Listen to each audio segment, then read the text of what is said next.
Donald S. Whitney, Disciplinas espirituales para la vida cristiana. Capítulo 2. La asimilación de la Biblia, parte 1, para la piedad. La tercera sugerencia es que cada vez que lea, busque al menos una palabra, una frase o un versículo para meditar.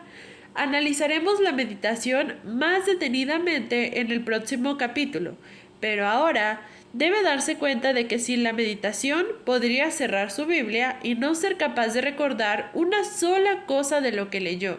Si pasa eso, es probable que su lectura bíblica no haga ningún cambio en usted. Aún con un buen plan, puede convertirse en una tarea rutinaria en lugar de una disciplina de gozo. Tome por lo menos una cosa que haya leído y piense profundamente en ella por unos minutos. Su entendimiento de las escrituras se hará más profundo y sabrá mejor cómo se aplica a su vida. Y mientras más ponga en práctica la verdad de las escrituras, más semejante a Jesús llegará a ser. Todos deberíamos tener la pasión del siguiente hombre por la lectura de la palabra de Dios. Robert L. Sumner, en The Wonder of the Word of God, la maravilla de la palabra de Dios, habla de un hombre de la ciudad de Kansas City que había resultado gravemente herido en una explosión. Su rostro estaba muy desfigurado y él perdió la vista y sus dos manos. Cuando el accidente ocurrió, no hacía mucho tiempo que había llegado a ser cristiano y una de sus mayores decepciones era que ya no podría leer la Biblia.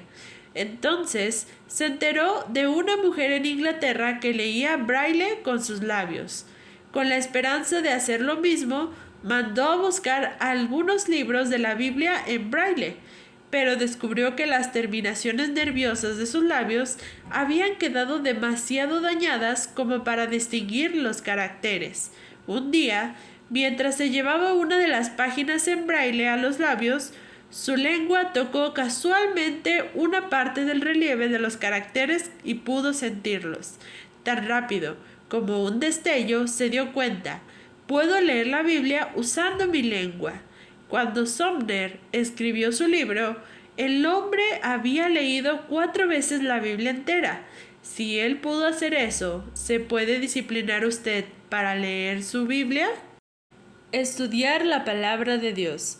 Si leer la Biblia puede compararse a navegar a lo ancho de un lago transparente y brillante en una lancha de motor, estudiar la Biblia es como cruzar lentamente el mismo lago en un barco con fondo de vidrio. La travesía con la lancha de motor provee una vista panorámica del lago y una vista veloz y momentánea de sus profundidades.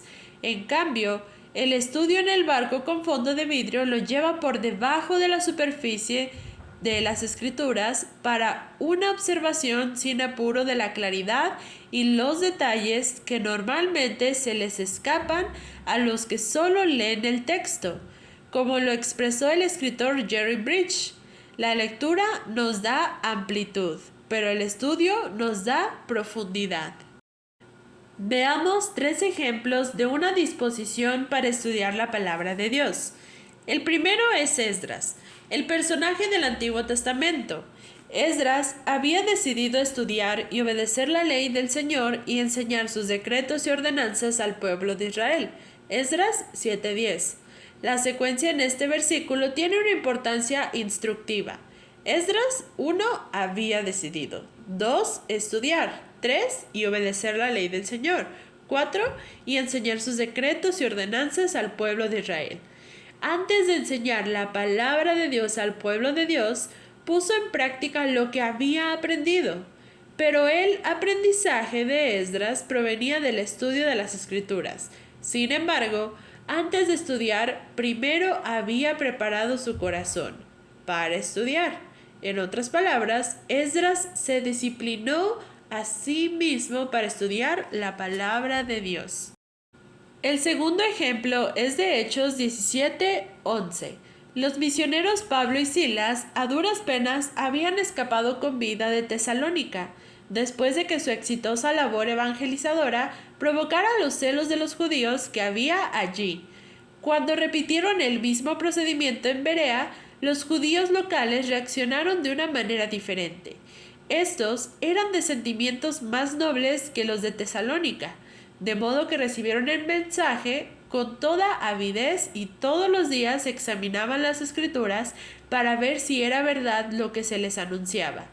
De acuerdo con el versículo siguiente, el resultado fue que muchos de los judíos creyeron. La disposición de examinar las escrituras aquí se elogia como un carácter noble.